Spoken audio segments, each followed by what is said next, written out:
Thanks for being here. Subscribe to Cheating Stories Best, so you don't miss new stories. Was the hired detective able to find something or not? Today's story with a subplot. Enjoy it! I didn't expect this, and the slap made me stagger, my ears ringing. What was that for? I shouted. Wait, I need to go back a few weeks and explain a few things, otherwise, nothing will be clear. I entered the house through the garage and went into the kitchen a little after 4 o'clock in the afternoon, when I usually return from work. The company I work for has several clients in the UK, so I start work at 7 o'clock in the morning every day to give myself time to cross paths with them. It took me a while to get used to the schedule, but now I love it. When I walked into the kitchen, I instinctively glanced at our message board, but the only note I saw was working late. Damn, I guess I'll have to eat dinner alone again.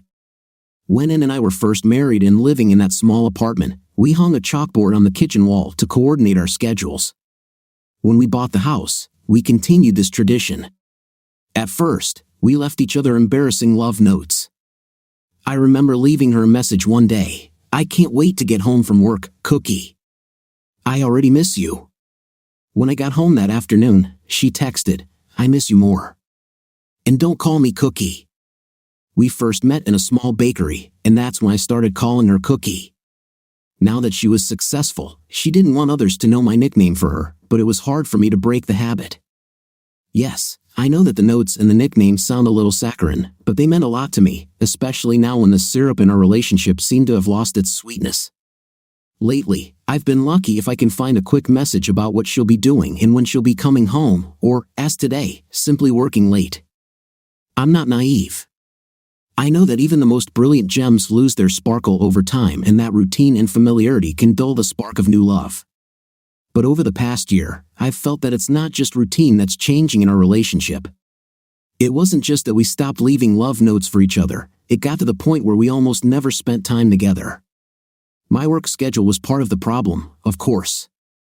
On weekdays, I left for the office long before she got out of bed, but her work made the problem worse. You see, Ann is a realtor, and although her office is open during regular hours, she is actually at the mercy of any seller or buyer who wants to make an offer on a house at 9 p.m. and will come to you to help with the documents. Selling your home, and is organizing an open day that will keep her busy all day on Saturday or Sunday.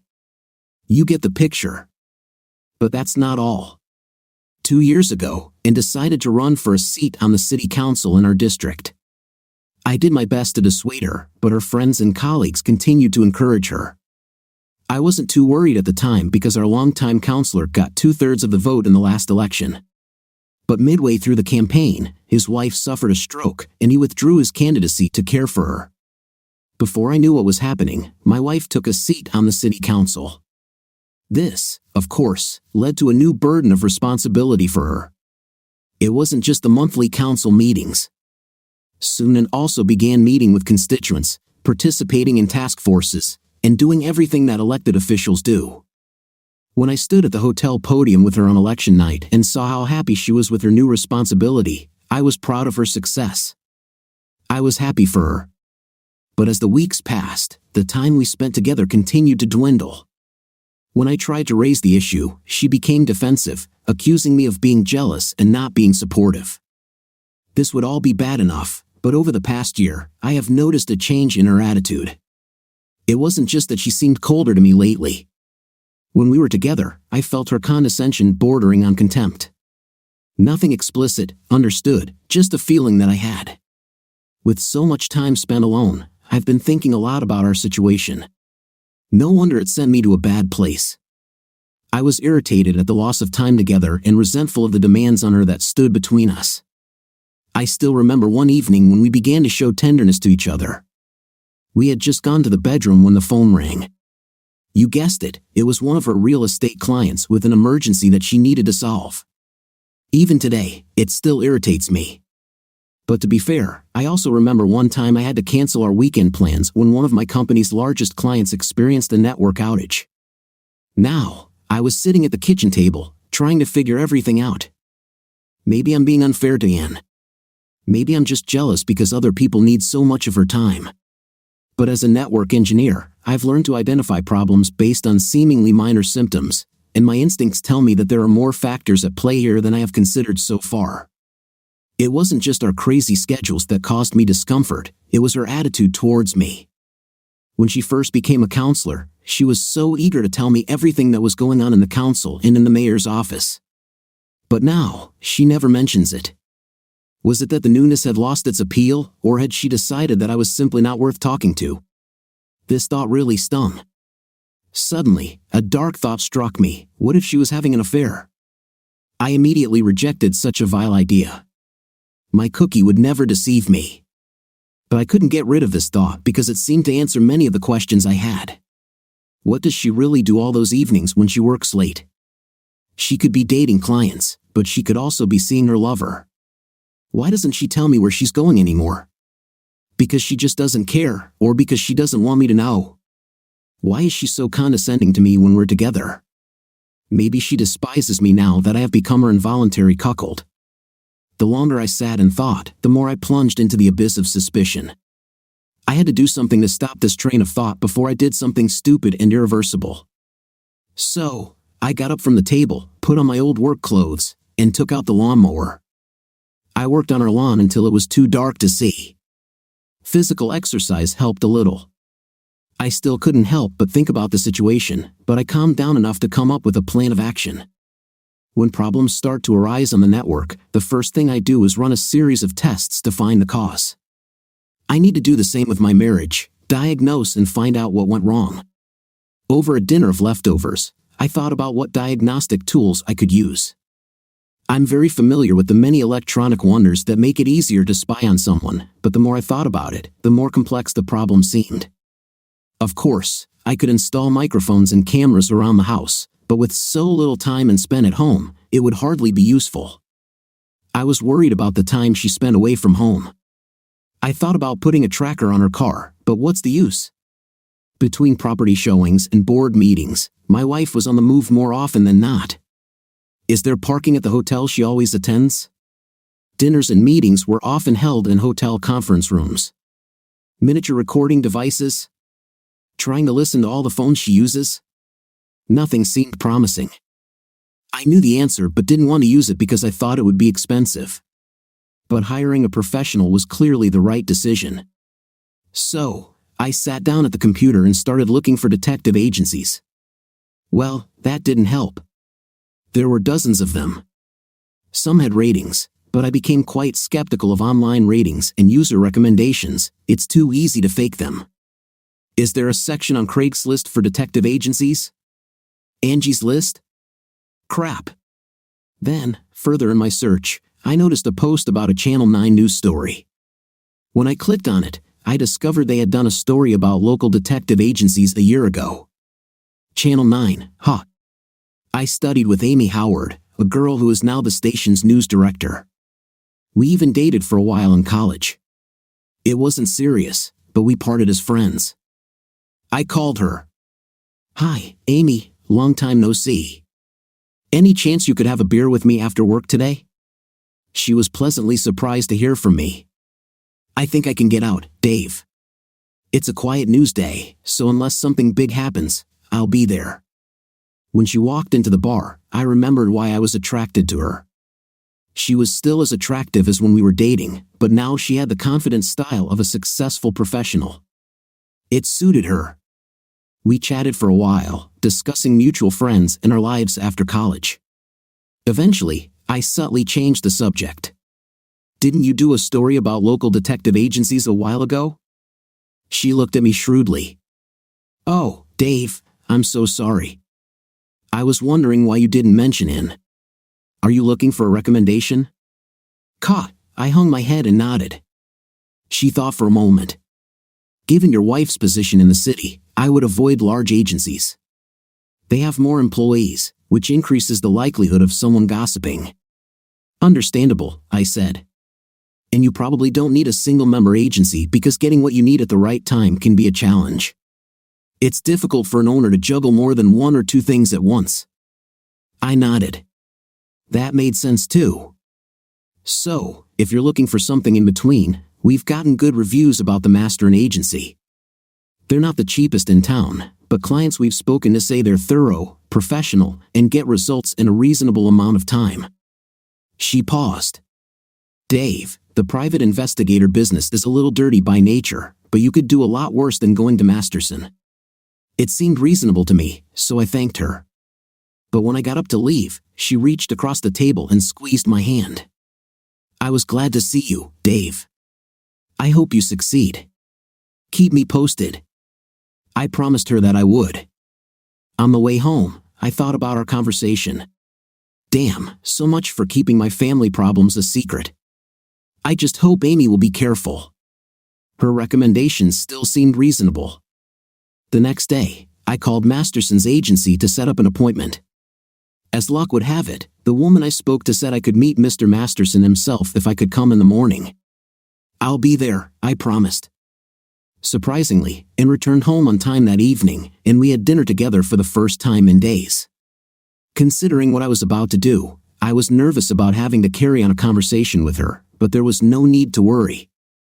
She spent the entire evening indignantly discussing the impudence of a businessman who was thinking about opposing her in the next election. I didn't have to say much or pretend.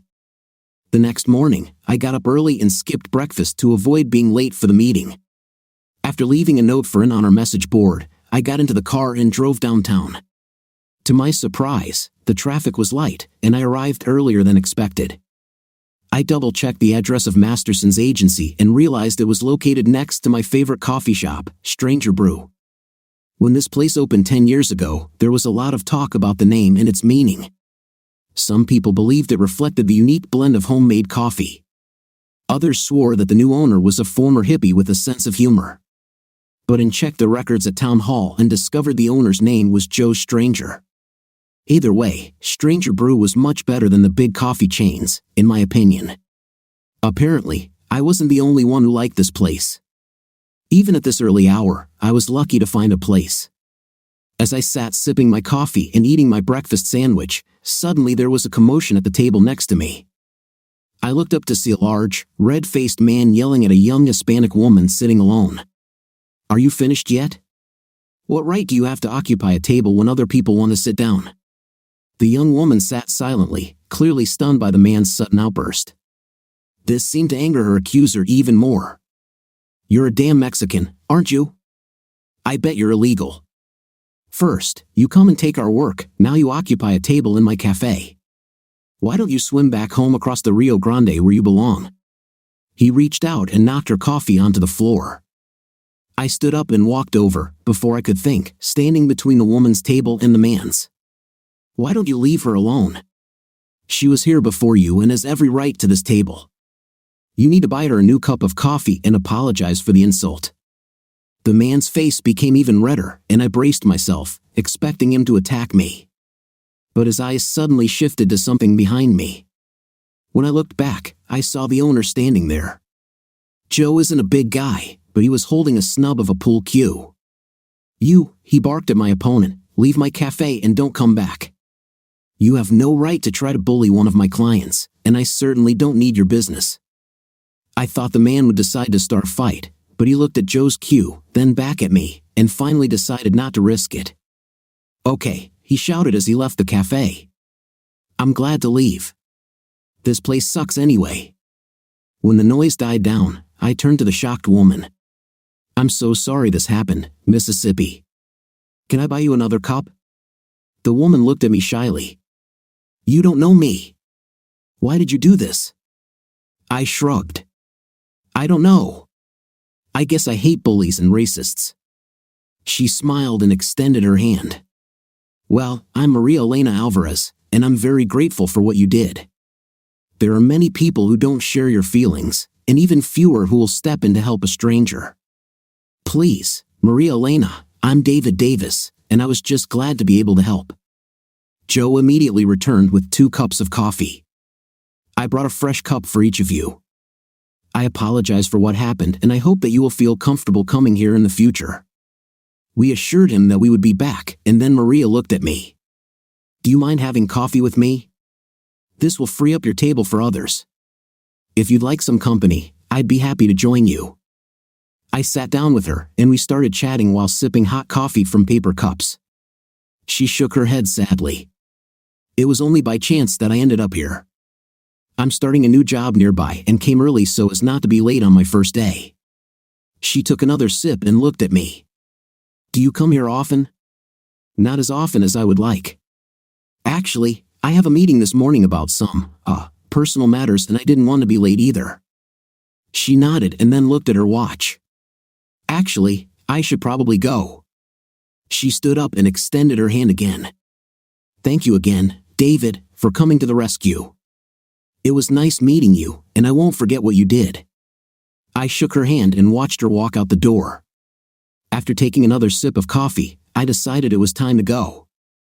Leaving the cafe, I walked along the sidewalk in the direction of the Masterson Agency address. Looking up, I noticed Maria walking ahead of me in the same direction. When she stopped at a traffic light, I caught up with her at the intersection. She noticed me, smiled, and nodded. After crossing the street and walking a little further, she looked back and saw that I was following her. A frown appeared on her face. Damn, I don't want her to think I'm stalking her. Then, to my amazement, she walked into the lobby of the same building I was heading to. I deliberately waited a little longer, hoping she would leave when I entered. But when I opened the door, I saw her standing in the lobby with her arms crossed and a worried expression on her face.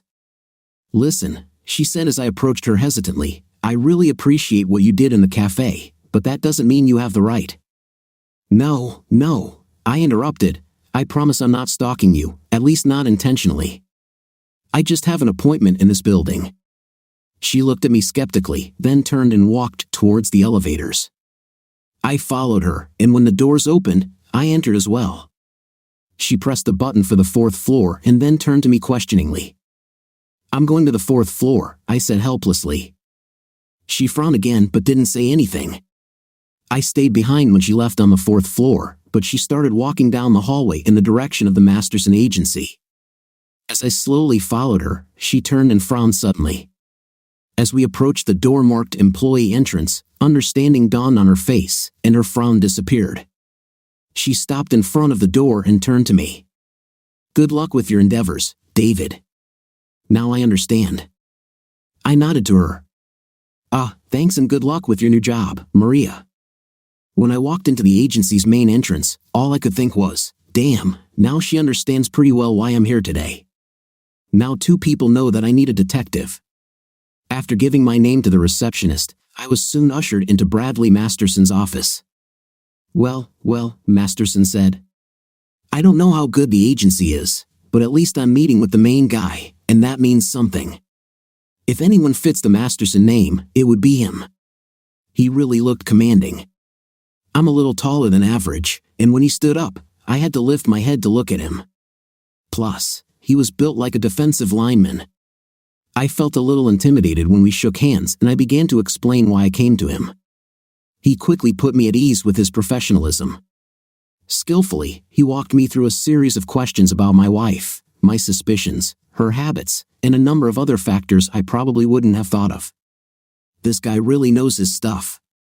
After half an hour of discussion, he sat back in his chair. The fact that your wife is on the board actually makes things easier. She's used to being in public and having strangers around her. Surveillance shouldn't be a problem. Alarm bells rang in my mind. Your people need to be careful. If it becomes known that I hired you to follow her, it could cause a big political scandal. He smiled, like a used car salesman. Mr. Davis, we pride ourselves on our discretion and professionalism. Your wife and the people around her will have no idea that she is being followed. I still wasn't convinced. So, what methods will you use? Audio, video, GPS tracking? He leaned forward, crossed his arms, and looked at me with a piercing gaze. I'm not going to answer your question because I don't want you to look for observers or devices. I've seen clients ruin weeks of work when they inadvertently warn their spouse. Then he frowned.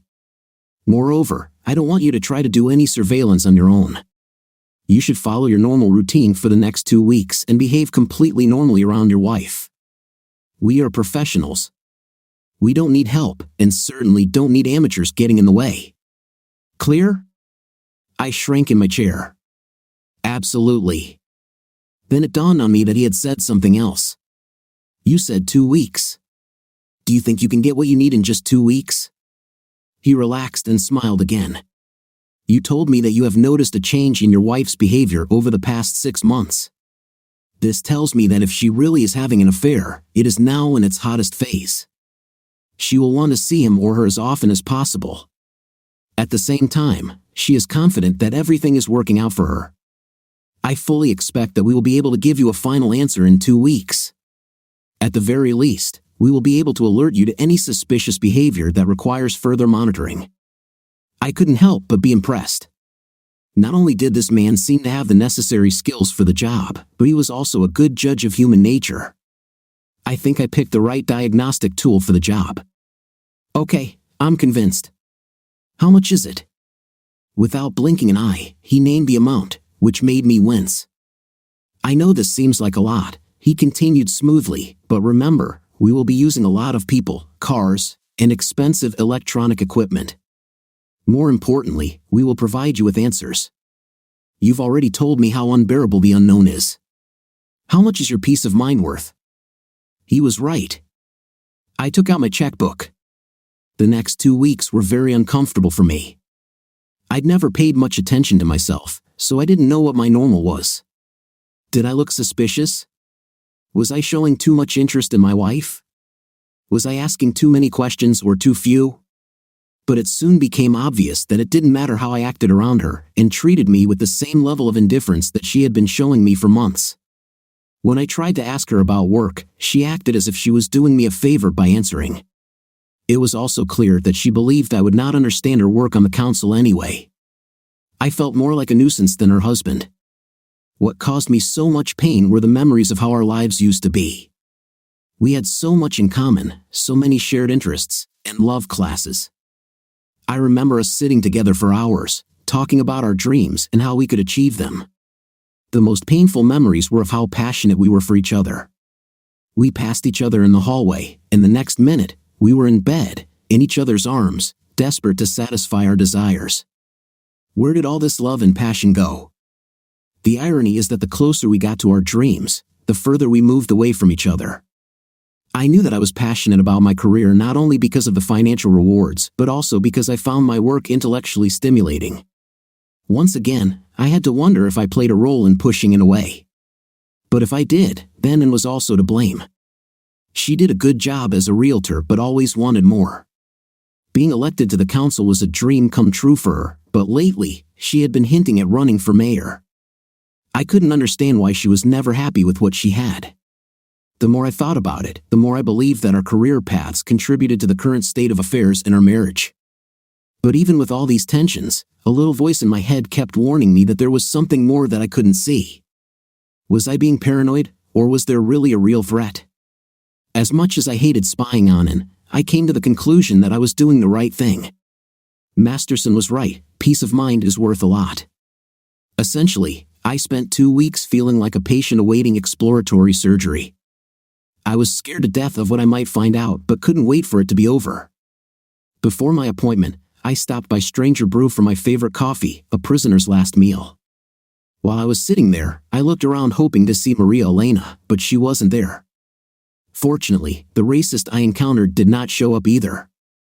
Finally, the time came. I walked the 3 blocks to Masterson's agency like a convict on his way to his death sentence. While I was giving my name to the receptionist, Masterson surprised me by coming out and showing me to his office. Oh no, this can't be good news, I thought. He sat down and solemnly placed his hands on the folder lying on his desk, his face a mask. I couldn't stand the tension anymore. So what's the verdict? What have you learned? Instead of answering, he passed the folder in my direction. I think it would be better if you see for yourself, he said, and my heart began to pound in my chest. Damn. Hesitantly, I opened the folder and took the first photo. There's my wife, behind a house I've never seen, holding the door open for a young couple. There's a for sale sign barely visible in the corner of the photo. Quickly, I took the next photo. It was clearly taken from the visitors' gallery and showed Ann sitting in her seat in the council chamber. Below was a photo of Ann talking to Mayor Dellaway in the hallway of City Hall. Then a shot of Ann walking through the door of her estate agency. Confused, I quickly flipped through the rest of the photos in the folder. They all seemed completely harmless, the kind of activity I expected from my wife. When I looked up at Masterson in bewilderment, his grim face turned into a wide smile. "Mr. Davis, I am pleased to report that your wife is not cheating on you. Not only did she not run off to meet her lover, but we observed absolutely no behavior that could be considered even remotely suspicious." He leaned back in his chair and put his hands behind his head in a relaxed position. "Your wife, Mr. Davis, is a lot of things. A dedicated elected official, a busy and successful realtor, and a woman striving for success. But I can assure you, without a doubt, that she is not an unfaithful wife." Then his face became serious. "I know you have had questions about her, and I suspect the last 2 weeks have been particularly difficult for you. But now you can put all those doubts and fears behind you and focus on enjoying your marriage." He smiled warmly. "Most of the time, my job is to break devastating news to husbands or wives about their spouses. I really enjoy being able to pass on good news. You are a lucky man, Mr. Davis." I was delighted. The doctor had just told me that the spot on the x-ray was nothing. Relief washed over me like cool water on a hot day. I shook his hand again, trying to find the words to express my gratitude. The big man smiled and took an envelope from his desk drawer. "Here is the rest of the bill for our work. I hope you find the money well spent. If you pay at reception on your way out, it will save us the hassle of sending a bill to your home." "I don't think you'll want us to do that," he laughed. I didn't want to use all those tired cliches about flying in the air. Suffice it to say that I left Masterson's office in a happier mood than I had enjoyed for a very long time. At first, I simply enjoyed the feeling of relief, but soon a new thought struck me. I need to start working on repairing my marriage immediately. I have to show Ann how much I love her. I have to stop taking her for granted. By the time I got back to the office, I had a list of things I wanted to do. Fortunately, Ann had no plans for the weekend, so I could devote this time entirely to us. I started taking notes. Friday night, flowers, takeout from that little Mediterranean restaurant, a bubble bath, new sheets for the bed I'm going to make tonight, all about her. Saturday, breakfast in bed, trip to the spa, more flowers, reservations at the best restaurant in town, a full body oil massage, and then intim, just like in the early years of our marriage. I smiled happily. This will be good. As I expected, and returned home at 7 in the evening after the zoning committee meeting. She collapsed on the sofa in the living room. "I'm exhausted," she make a sound. "I don't know if I can cook today." Suddenly, her head rose. "What is that delicious smell?" She looked around and noticed a flower arrangement in a vase on the coffee table. "Where are these flowers from?" I walked over to the couch and knelt next to her, smiling widely. "These beautiful flowers are for my beautiful wife. And what you smell is dinner, ready and waiting." She looked at me in amazement, then grabbed the vase. "They're beautiful," she exclaimed. "Let's take them to the dining room so I can enjoy them with dinner." I hurried to the kitchen to prepare her plate, and by the time she sat down, it was ready. Then I put a clean towel over my arm and showed her a bottle of her favorite wine, chilled in the refrigerator. "Would you like a glass, my lady?" She nodded gratefully, and once our glasses were filled, we began to enjoy our dinner. After a few minutes, she put down her fork. "It is wonderful. You haven't done anything like this for a long time. To what do I owe such luxurious treatment?" Then her face darkened. "Did you do something that you feel guilty about?" I knew this question was inevitable. "Yes, I did," I said boldly. "I've neglected you for too long. You work like a cart horse, doing 2 full days' work, while I was so busy with my work that I didn't appreciate you. I'm lucky to have you as my wife, and I'm going to make sure you know it." She sat for a moment, then her face lit up with a smile. "We really neglected each other, didn't we?" She looked down and pointed at the table. "This is all so wonderful." "Absolutely," I said enthusiastically. "After dinner, I'll prepare you a bubble bath so you can relax as much as you want and relieve all the stress." Then I'll put you to bed so you can get a good night's sleep." I smiled. "You'll need this because I have even more plans for tomorrow." I hadn't seen her smile like that for a long time. Later, when she ducked under the bedclothes after her bath, she looked at me in surprise. "Are these sheets new?" she asked, running her fingers over the pillowcase. "The best cotton with the highest thread count I could find," I said with a smug smile. "Now you lie down and enjoy happy dreams." She gave me another grateful smile and closed her eyes as I turned off the light and closed the bedroom door. When I joined her a couple of hours later, she didn't even move. She was still sleeping. The next morning, when I walked in with a tray filled with eggs Benedict, hash browns, and mimosas, I warned her, "Don't stay long. You have a spa appointment at 10 in the morning." She shook her head in amazement. "You'll ruin me, you know." "I hope so. You deserve it. Go, and after the spa, stop by the mall and see if there's something you'd like to wear to dinner at Il Fiorentino tonight." She beamed. When I came downstairs, dinner that night was very special. And did find a new dress, and when I saw it, I knew I'd have better luck later. When our waiter brought out the bottle of Prosecco I had ordered, I raised my glass in a toast. To a wonderful woman who made me the happiest person in the world. She took a sip and then tilted her head questioningly. "Are you sure you're not guilty of anything, Dave? You don't have a mistress out there somewhere, do you?" I felt a pang because I suspected her of it myself. "Absolutely not, Cookie. First of all, I take my marriage vows very seriously. Secondly, I could never find someone who attracts me more than you." I took another sip of wine. "And I know you would never do that to me." "Never," she said and raised her glass to toast me. Our dinner was excellent, but we skipped dessert so as not to be too full for what was to come. We finished our second bottle of wine and were both a little cheerful as we walked up the stairs, arm in arm. When we reached the bedroom, she turned to me, slightly slurring her words, and said, "So, what's next, my dear husband?" After taking off her shoes, I pulled the covers off the bed and helped her stretch out on her stomach. Then we got love. We slept so long that we skipped breakfast and ended up going to brunch.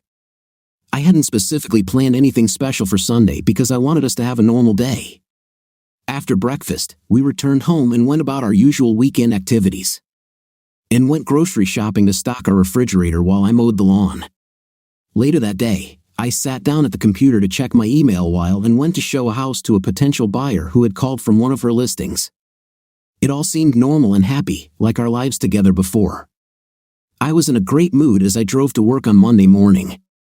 The Wooing Your Wife project had gone perfectly. I felt closer to her than I had in months, and I was pretty sure she felt the same. I even left a special note on our message board: "Cookies are delicious, cookies are sweet, cookies you make my life complete." Quite cloying, I know, but at that moment, I really felt that way. Work went smoothly, and I did my best to leave in time to meet in. When I heard the garage doors open, I stood up in anticipation and smiled as she approached me. Slap! She hit me in the face so hard that I staggered, my ears ringing. "What was that for?" I shouted. "You an idiot," she shouted at me. "You spied on me. You hired a detective agency to follow my every move, take pictures of me. You don't trust me. Oh damn, this is no good." She stood with her fists clenched at her sides, her face red with anger. "I can't believe you disrespect me so much. Do you have any idea how humiliating it is to find out that your husband doesn't trust you?" She stopped to catch her breath. "Well, what do you have to say in your defense?" What could I say? She was absolutely right. I didn't trust her. I hired someone to keep an eye on her. How could I fix this? I stood there like an idiot, desperately trying to think of something that would save the situation. "But I trust you, Cookie. I know you've been faithful and honest." "Of course you trust me." After following me for 2 weeks, her face became even more distorted. "And don't ever call me Cookie again." All I could do was stare blankly at the floor.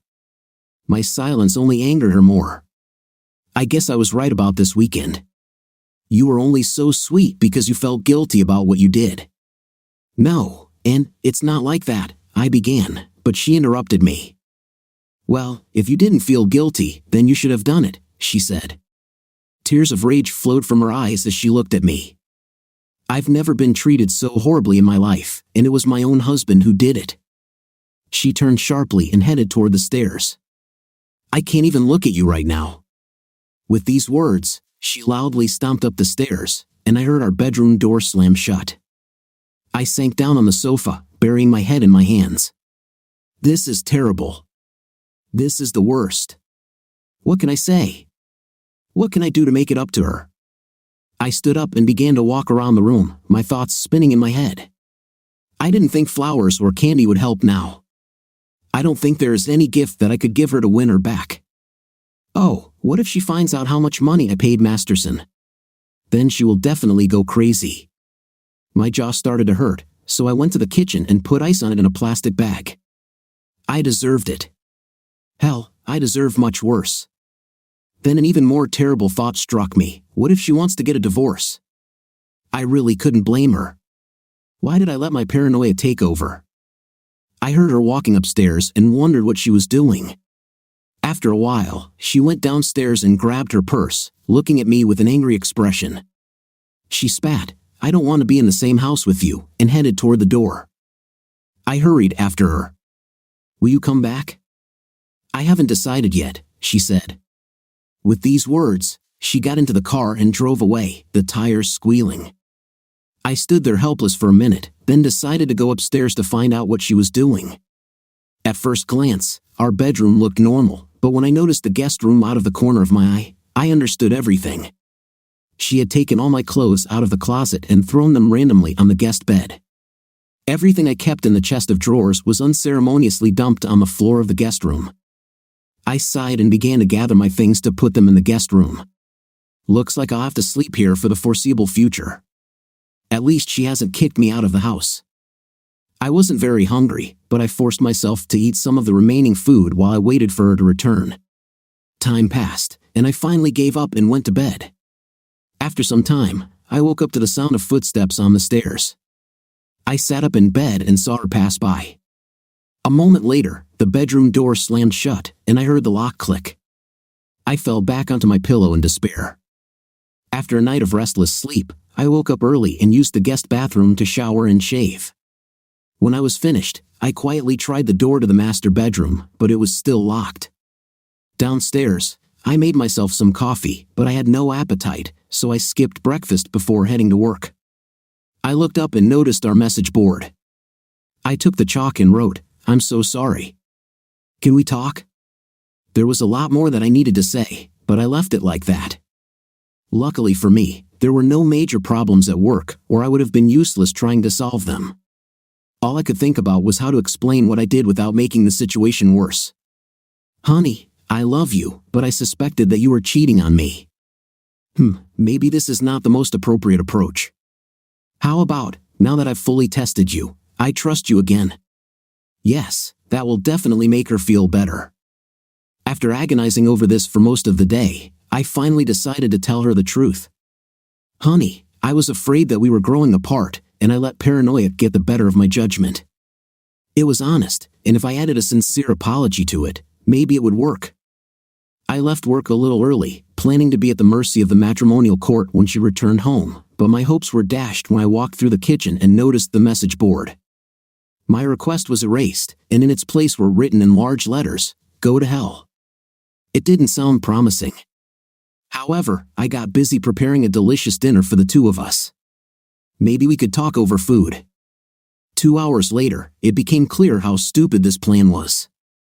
As I sat alone at the table, admitting defeat, I ate my dinner and put her plate in the refrigerator. I had just finished watching the late news when she came home. Heading towards the stairs, I couldn't resist. "I was worried about you, and I didn't know where you were." She looked at me with eyes like flint. "Why didn't you call your private investigator for the report?" she asked, sarcasm dripping from her voice. Then she went upstairs, and I heard the door to our bedroom slam shut. All I could do was sound. That night, the pattern of our relationship was established. We were in a state of Cold War, and there were no negotiations. She came and went as she pleased, and I had no idea about her schedule. We didn't go anywhere or do anything together. I was sure she was going to divorce me, and every time a stranger approached me, I became wary. But to my relief, the papers never arrived. Over time, I noticed, if not a warming, then at least a gradual change in our relationship. Her anger at me gradually gave way to indifference. She started talking to me again, but only about everyday trifles. Tomorrow is garbage collection day, or was there a letter for me? But she categorically refused to talk about our situation, and the door to the master bedroom remained closed. Lying in bed at night, my thoughts would drift from one emotion to another, like those annoying spinning gifs you see on the internet. I started out feeling resentful and defensive about how she treated me. How long will she continue this? It's not like I hurt her. It's not fair for her to shut herself off from me like that. But just as quickly, I switched to feelings of remorse. It's all your fault, David. Think how angry you would be if she did the same to you. How long would it take you to get over it? Then I returned to the offense again. Most of all, I felt deep pain. I missed my wife. I missed the physical and emotional closeness we shared. My goal was to bring us closer, but all I achieved was to drive us further apart. I couldn't stop thinking about the wonderful weekend we had together before everything went wrong, and I felt a sense of loss. People around me began to notice my depression, but their questions and concerns only made the situation worse. The last thing I wanted to do was discuss what I did. I had no doubt about the reaction I would receive, especially from my friends. They would be outraged by my actions, and even worse, using a detective to spy on and could spark rumors. If it got out, it could be used against her in her election campaign. If I ruined Inn's political future, it would definitely be the end for us. I felt trapped in a hopeless situation. I was really stressed, but there was no one I could talk to about it. Now I understand what purgatory is. One Sunday, I went for a walk in the forest, hoping that the fresh air would help me clear my thoughts. After walking along the path for about an hour, I came out to a small clearing and sat down on a log to rest. The serenity of the scene contrasted with my inner torment. I can't go on like this. I love Inn, but we are no longer married. It's unfair to me and to her to continue like this. We both played our part, but I have to take most of the blame. Our marriage is dead, and I'm the one who killed it. Strangely, as soon as I came to this conclusion, a feeling of relief washed over me. I took a deep breath and looked around at the sky, trees, and clearing. It's so beautiful here. It's a shame and can't see it with me. Then I realized what I had just thought, and the bitter taste of defeat filled my mouth. At work the following Monday, I found a family law firm that advertised a non-confrontational approach to divorce in a respectful environment. This attracted me. If our marriage was irreparable, I wanted to end it with as little pain as possible. I called and made an appointment for the end of the week. I had just hung up when the phone rang again. "Is this David Davis?" a hesitant voice that seemed vaguely familiar asked. "Yes, it's me." "Who's calling, please?" "This is Maria Elena Alvarez. I don't know if you remember me, but we met at Stranger Brew." Of course, I remembered Maria Elena. "How can I help you?" "I need to talk to you about something very important." Okay. I think I can do that." "What do you need to talk about?" No, this is something I need to discuss in person, face to face." "What is this, some kind of blackmail?" She didn't seem like that, but still, I didn't quite understand. "If you could explain, please." "David, I urgently need to meet with you right now, if possible. I could come to your office if that would help." I was about to refuse, but something about her tone of voice and the whole situation intrigued me. Still, it's better to be careful and choose a public place. "No, my office isn't suitable." "How about this? I can be at Stranger Brew in 15 minutes. Would that work for you?" "Yep, that's perfect. See you there." "Thanks." What the hell did I get into again? But she did seem like a nice person before, and the urgency in her voice got to me. I put my things away and went to the coffee shop. She was already waiting at a table in the back when I entered. She stood up and shook my hand as I approached her, then offered me a cup of my favorite coffee. I took a sip, trying to figure out where to start. I decided to switch to trivia for the time being. So, how's work going at Masterson Investigations? She made a sour face. Not very good. I was fired yesterday. Fired? What happened? I'll tell you about it later. First, let me ask, how are things going with your wife? I was shocked. How did she know about it and me? Then I mentally hit myself. Of course she knows. She saw me at the agency.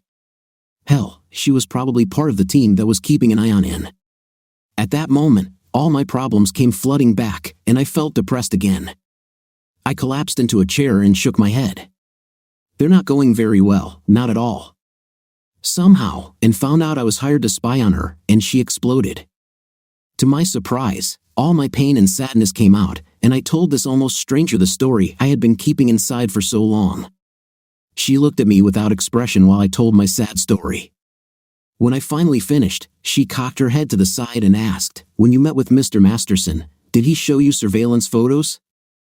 "Yes, of course." "Why? What was in the photographs?" I was puzzled. They were just photographs of him doing her normal activities, meeting with home buyers, going to council meetings, working in her office. Everything was completely normal, completely innocent. "Why?" She leaned towards me with an intense gaze. "David, yesterday morning at the agency, I needed to make copies of some documents. When I went to the copier, I found your file there." She blushed slightly. "I shouldn't have touched it, but I remembered how kind you were to me, and I was curious, so I looked inside. I saw the photographs you described, David, but there were other photographs that Masterson apparently did not give you. David, I saw several photographs of your wife in the arms of another man. They were intimate photographs, photographs of them having a night." "What?" "It's impossible," Masterson assured me. "That's not all, David. The photos had different dates and times. This was not a one-time mistake. Your wife is cheating on you with this man." I couldn't believe it. "You must be mistaken. It couldn't be in. Why would Masterson lie to me?" "I don't know, David, but when he caught me with your case, he was furious and fired me on the spot. Why would he react like that if he didn't have something to hide? Do you have a copy of any of the photographs?" "I'll have to see them for myself." "No, sorry. I didn't have time to make copies." I looked at her carefully. "Are you sure you're not making this up just to get back at Masterson for getting fired?" Instantly, I saw pain in her eyes. "Of course I'm angry at Masterson, but I would never use you for revenge. You were so kind to me. You stood up for me even though you didn't know me. I would never repay your kindness in such an evil way." There were tears in her eyes. Maybe she's a great actress, but I immediately dismissed that thought. She's not lying to me. However, I still had a hard time understanding what her words meant. "Okay, who was that other man in the photo?" She shook her head. "I don't know. I didn't recognize him." I was about to say something else, but she reached out her hand and pressed mine. "David, there is a lot I don't understand, but I think I know a possible reason why Masterson lied to you. Your wife is a powerful person in this city. I believe Masterson is blackmailing your wife." This stopped me. There were plenty of others in town who would happily use the scandal to unseat him in the next election. As ambitious as she would have done almost anything to avoid such a humiliating revelation. Without thinking, I rubbed my jaw where it had hit me. Has she been lying to me this whole time? She treated me like dirt and then laughed about it with her lover. The more I thought about it, the angrier I became. I got up, went outside, and started walking along the sidewalk. Maria Elena rushed after me and grabbed my hand. "David, where are you going?" "I'm going to Masterson right now to find out what's really going on." "Wait, David, stop and think about it. If I'm right, Masterson will only lie to you because that's the only way he can maintain his leverage over your wife. Besides, he's probably already removed those photos from your file and hidden them. You'll get nothing from him." She saw that I was hesitating and continued, "And the same thing will happen if you confront Anne. Do you really think she'll admit to anything?" If you show them what I told you, they'll both say I'm just a disgruntled former employee. It'll be my word against theirs." She looked me sincerely in the eyes. "David, I swear to you that I am telling the truth. I hope you believe it." I studied her face and tried to understand my feelings. She's not lying. She's trying to repay the person who helped her. "I believe you, Maria Elena." I saw relief and gratitude on her face, but then she became focused. "There's one more thing, David. There's a reason I wanted to meet you right now. I learned something important yesterday. I saw Masterson's calendar. He has a meeting with your wife in half an hour. If you're willing to do a little snooping, maybe we can figure out what he's up to."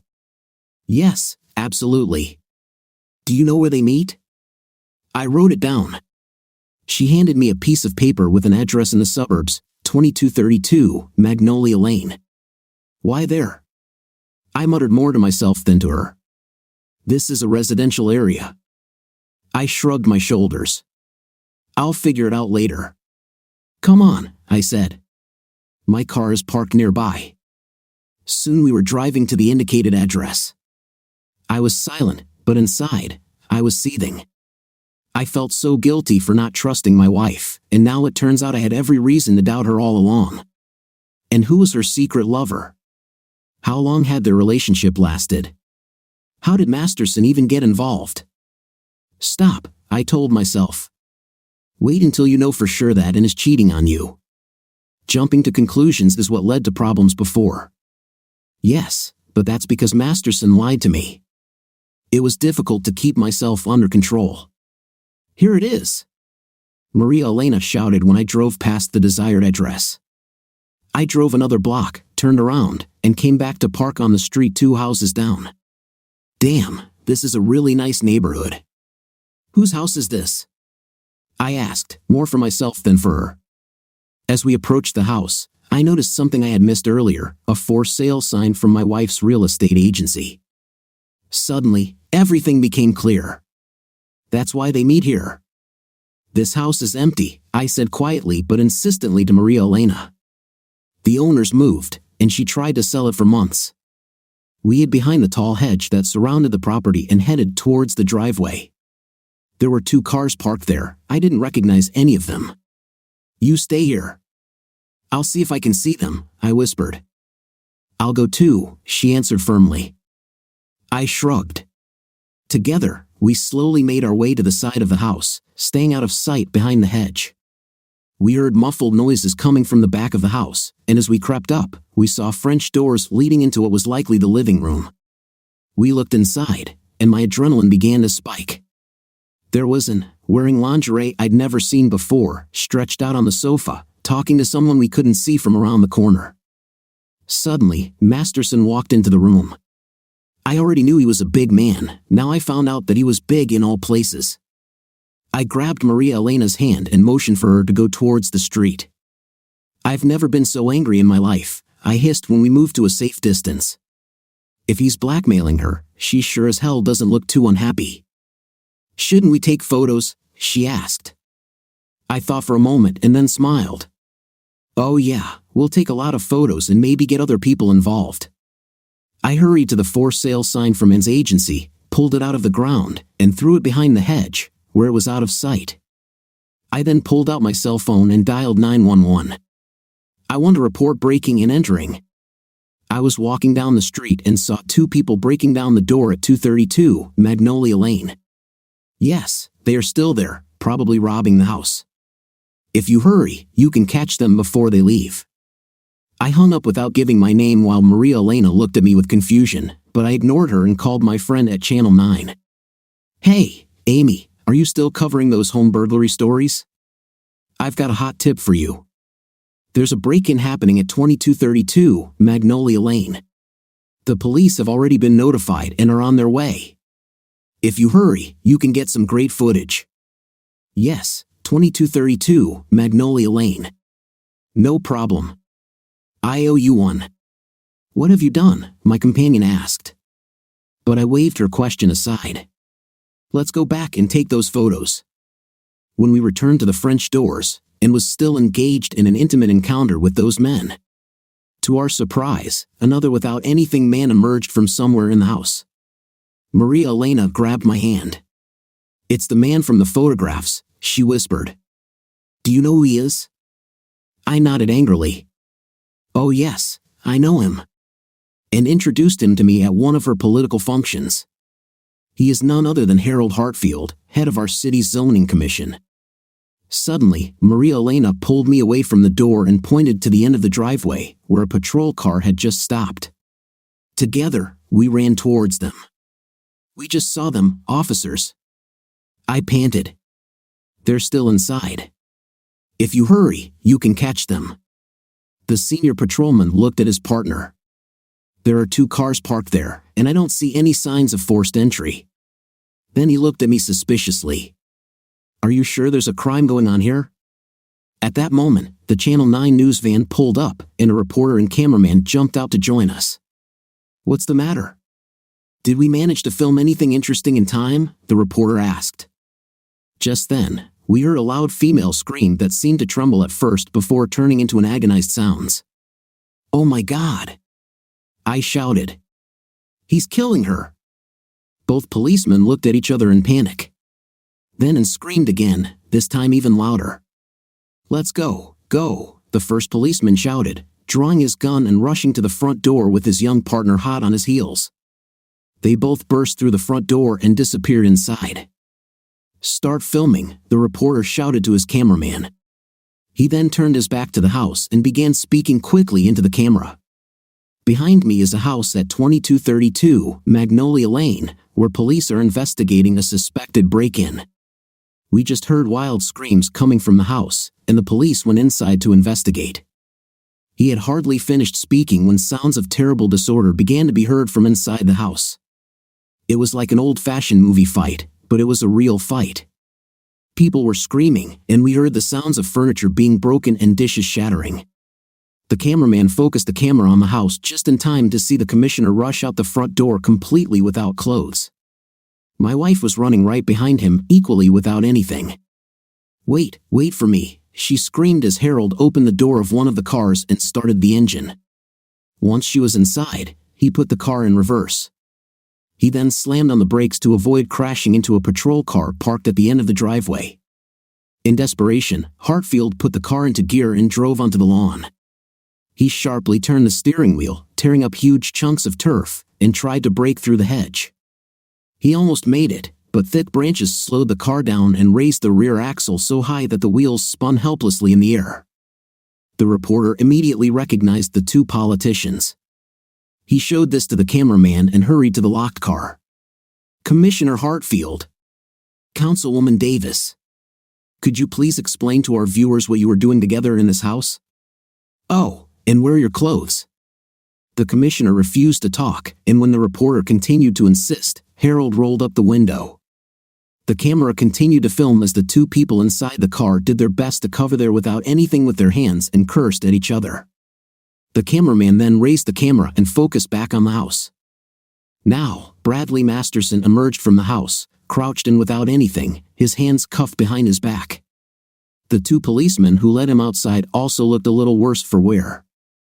"Who is this?" the reporter asked, confused. "This is Bradley Masterson, president of Masterson Investigations," Maria Elena said. "He's a private detective." The reporter wrote down the name but was still confused. "Who are you?" he asked. "Maria Elena," she replied. "It's time for us to go home, honey," I said firmly, taking her hand and heading to my car. As we left, we saw the police trying to disperse the neighbors who had come out to see what was happening. Over the next few days, the news became the sensation of the city. Channel 9 used its recordings to create a promotional video for its evening news, featuring footage of the commissioner, the councilwoman, and the detective, with their private parts covered with digital blurs, shown repeatedly. The story was so juicy that the national affiliate picked it up, and it made the national evening news. Soon, there were few places in the country where people had not seen images of my wife's without clothes figure running through the grass. Masterson, of course, was immediately thrown into jail for assaulting a police officer. As he was transferred to his cell, he made several harsh statements about the 2 officers and what he intended to do to them once he got out. The judge at the preliminary hearing was not impressed by Masterson's statements and denied bail. It was more difficult for the police to determine what, if any, crimes had been committed by the commissioner and the counselor. Breaking and entering was quickly ruled out, and when it was learned that Ann was the listing agent for the house at 2232 Magnolia Lane, even the trespassing charges were dropped. However, intense publicity forced them both into hiding. The morning paper was upset at being passed over in this scandal, and the editor assigned the entire city staff to find out what was really going on. Commissioner and counselor, politics make strange allies, screamed the headline the next day. I thought it was all just about night, but I was wrong. An enterprising newspaper reporter investigated and found evidence of bribery in connection with a number of local real estate projects. It turned out that the counselor had asked for bribes from developers, and the commissioner had secured favorable zoning changes in exchange for the counselor's interim favors. Apparently, they hadn't gone deep enough into hiding, because once the story broke, they were quickly arrested and charged with official misconduct. The first thing I did when I returned to my office from Magnolia Lane was to call the law office I had contacted and cancel my appointment. "Oh," the nice woman on the other end asked hopefully, "does that mean you and your wife have made up?" "This means I no longer want an amicable separation," I said coldly. "I'm going to hire a real shark and get everything out of her." I guess it was inevitable that I would get caught up in this mess. At least in the beginning, the police conducted several interviews with me, trying to find out whether I was involved in or benefited from my wife's scheme. Luckily, Ann kept all her funds in a separate account in her name, and when I told the lieutenant how I hired Masterson to investigate my wife, he just shook his head in sympathy. My friends and colleagues also sympathized, but none of them knew what to tell me. We all loved Ann and were saddened to learn that she turned out to be a corrupt politician and a cheat. This clearly did not fit with the image they had of her. "Just like it's a shame you were cuckolded," they said. Most of them avoided me, and I couldn't blame them. I hired a divorce lawyer who specialized in aggressive cases. Although it turned out to be overkill, between Ann's public infidelity and the possibility of a serious prison sentence, there was no doubt that I would be granted a divorce. My lawyer made sure and received the worst possible financial settlement. I thought I was done with her, but to my surprise, I had another encounter with my soon-to-be ex-wife. Ann's lawyer called me, asking if I would testify as a witness with a positive characterization for Ann. I laughed at this but stopped laughing when the lawyer told me she was going to subpoena me if I didn't cooperate. The prospect of being dragged back into Ann's dirty business was extremely unattractive, and I considered refusing. But then the lawyer mentioned that she wanted to talk to me before the trial, and Ann would be present. I decided to agree if Ann would answer a few of my questions. When I walked into the conference room at the law office, Ann was there with her lawyer. She was wearing one of those sharp suits she liked to wear to council meetings when she knew the television cameras would be present. I had to admit she still looked good, but when I peered into her face, I clearly saw that stress had left its mark. "Mr. Davis," Ann's lawyer began, "I understand that your marriage is about to be dissolved under difficult circumstances. We are not here to talk about that. We are trying to establish that before Mrs. Davis was influenced by foreign elements, she was a loving wife and devoted companion of good character. We want you to come forward in court and tell us about your life together before the unfortunate events of recent months." Seduced by other people's influences, I thought sarcastically. Well, that's one way of putting it. But I restrained myself and calmly looked at the lawyer. "When I married my wife," I thought she was the most attractive, exciting woman I had ever met. She was smart, funny, and had a way of making people want to be around her. The lawyer nodded at Ann and then turned to me with an encouraging smile, writing down every word. For the first 6 years of our marriage, Ann and I shared the same goals and dreams, and I felt like we were well on our way to achieving them. The lawyer interrupted me. "You mean the first 8 years, don't you, Mr. Davis? I understand you've been married 8 years. I ignored her and continued. But since she was elected to the city council, my wife has changed. She has become an ambitious, manipulative person who only cares about herself and her own goals. She has grown increasingly disdainful of me and our marriage in pursuit of her own advancement. It was her growing indifference and contempt for me that ultimately led me to hire a private detective." No, Mr. Davis, this is not what we want," Ann's lawyer interrupted. "You need to..." Virginia, and interrupted, I told you it was risky. He was never going to help me. She then looked at me bitterly. So why did you come here today, Dave? What do you want? I folded my hands and leaned across the table towards her. I want 30 minutes alone with you to ask you a few questions. Will you help me if I agree to this? Not a chance, she said. She looked at me for a few seconds, then sighed heavily and leaned back in her chair. Okay, I think I owe you this. You have 30 minutes. Are you sure? Asked Dan's lawyer. It's okay. He won't hurt me. Shaking her head, the lawyer left the room, closing the conference room door behind her. And turned to me again. Okay, Dave, what do you want to ask? I had so many questions, but I decided to start with the most basic. Why? Why did you do this? Suddenly, she sat up straight, and her eyes flashed with anger. It's all your fault, you know. I wouldn't be in this situation if you hadn't hired that detective to follow me. I was stunned. My fault? How can this be my fault? You were the one who. But she was so angry that she didn't even hear me. Everything was going so smoothly until that idiot showed up in my office with those pictures of me and Harold. And you were the one who set him on me. I was so mad at you when I found out. I wouldn't have done this if you hadn't cheated on me with Hartfield. She grinned. It wasn't an affair, it was just politics. Harold was a terrible lover. I only seduced him because he could get me the zoning changes I needed. I couldn't believe what I was hearing. Why did you need zoning changes? You're not a developer. She shook her head as if I were the slowest student in her class. I didn't need changes, but the big developers did. I needed their support to run for mayor. As I said, it was all political. So it was just for political support, right? Then why did you have over $1 million in your secret bank account? She actually smiled sheepishly. Okay, maybe it was a little bit about the money too. Then her expression changed back to anger. But none of this would have happened if you weren't so damn nosy. I wasn't going to let her drag me into this trap. What about Masterson? What did he want? Half of what I got and half of what Harold got. Wait, you said Harold was only involved because you seduced him. Her face took on a strange expression. Like I said, Masterson wanted half of what Harold was getting. And after the first time, I learned that he was a big improvement over Harold. A big improvement? You don't seem all that upset that I hired Masterson, I said sarcastically. She smiled lazily. No, actually, I should thank you for that. Then her smile disappeared. Everything would have ended well if it weren't for those nosy neighbors on Magnolia Lane. If they hadn't called the police, I wouldn't be in this situation. For the first time that day, I felt better. I stood up and smiled at my loving wife. Actually, it wasn't the neighbors. I'm the one who called the police and I'm the one who called Channel 9. You did this? You son of a... She jumped up so quickly that she knocked over the chair she was sitting on. She grabbed the law book from the shelf behind her and threw it across the table at me.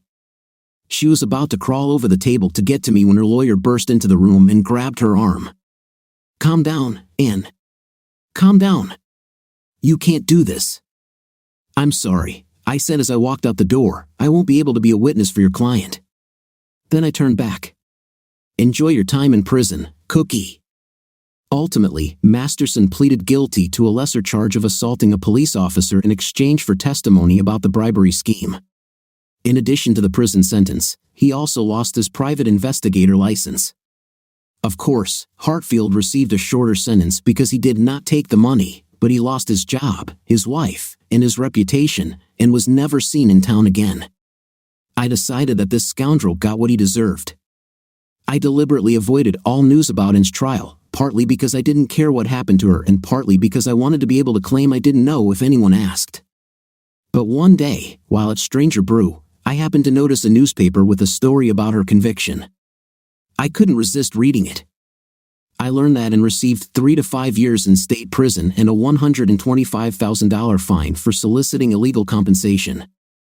I was also pleased to learn that she now faces federal charges of evading taxes on her personal foundation. Clearly, the fact that the state had confiscated her ill-gotten gains was not considered a mitigating factor by federal authorities. I rubbed my cheek. Great, what she deserves. Maybe now I can move on with my life. At that moment, my thoughts were interrupted by a voice I hadn't heard for a long time. Hey, stranger, would you buy the girl a cup of coffee? I smiled at her with pleasure. What do you think of our story today? I thought that the husband hired the detective for nothing and should have trusted his wife, but at the same time you need to check the loyalty of your loved ones sometimes. What's your opinion? Write in the comments. Until new videos.